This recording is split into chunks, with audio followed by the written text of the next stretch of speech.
पत्नी व्रत में कायम रहियो, दासी सब भोग विलास लो।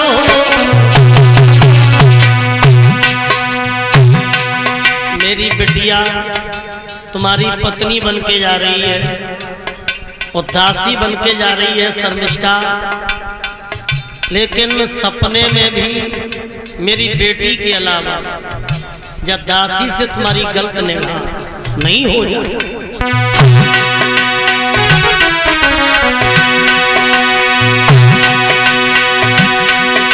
शुक्र ने विदा के समय कहा, राजन सदा विश्वासन हो।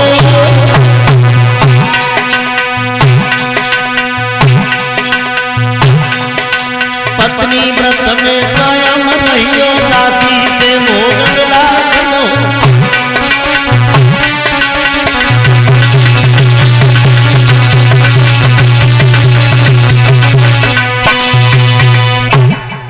सपने में भी दासी से तुम्हारी गलत निगाह न हो जाए। सो भक्तों विदा करी है तो महाराज अयाती देवयानी को लेकर के इलाहाबाद में आए हैं, तो देवयानी को अपने पास रख लिया और जो दासी थी वह दूसरे महलों में। तो वह देवयानी से दो बच्चा यदु और तुर्वस, अब दो बच्चे देवयानी से हो गए। अब वो शर्मिष्ठा देवयानी से भी सुंदर थी। तो एक दिन महाराज अयाती निकल करके जा रहे थे और वो दासी जो बन के आई थी शर्मिष्ठा, वो छत पे खड़ी थी, केस सुखा रही थी, तो इतनी सुंदर थी कि राजा को ऐसा लगा कि बादल में चांद निकल आया। सो हाथ को इशारा करो, महाराज शर्मिष्ठा के पास में आ। अब शर्मिष्ठा ने बैठा लिया तो शर्मिष्ठा मीठी मीठी बातें करने लगी, कहने लगी, महाराज एक बात बताओ, जब शादी में जो दुल्हन आते हैं बाके ऊपर अधिकार किसका होता है? दूल्हे का। और जो शादी में दहेज मिलता है उसके ऊपर किसका अधिकार होता है? बोले दूल्हे का। तो कान लगी, हम तो दहेज में आई हैं, क्या हमारे ऊपर तुम्हारा अधिकार नहीं? हम भी दहेज में आई हैं। मीठी मीठी बातों में फंस लिया।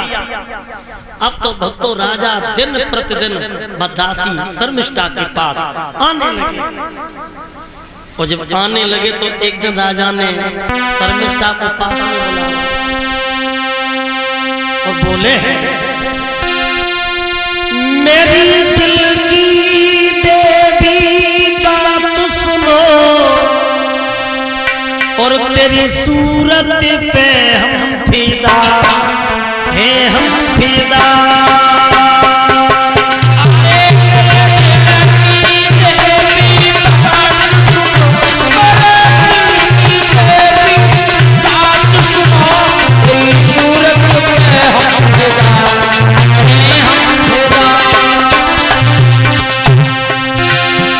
अब दिल मेरा ये कहता है,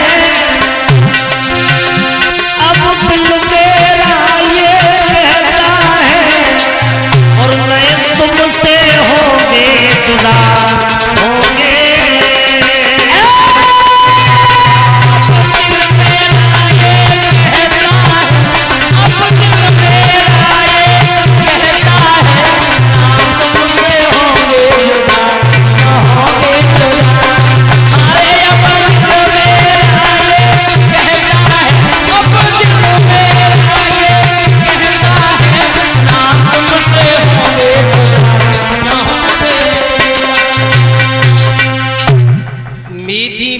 बातों में राजा फंस गए। तो परीक्षित जी व शर्मिष्ठा से 3 बच्चा भरे। कितने? 3। अनु, दुरु और पुरु।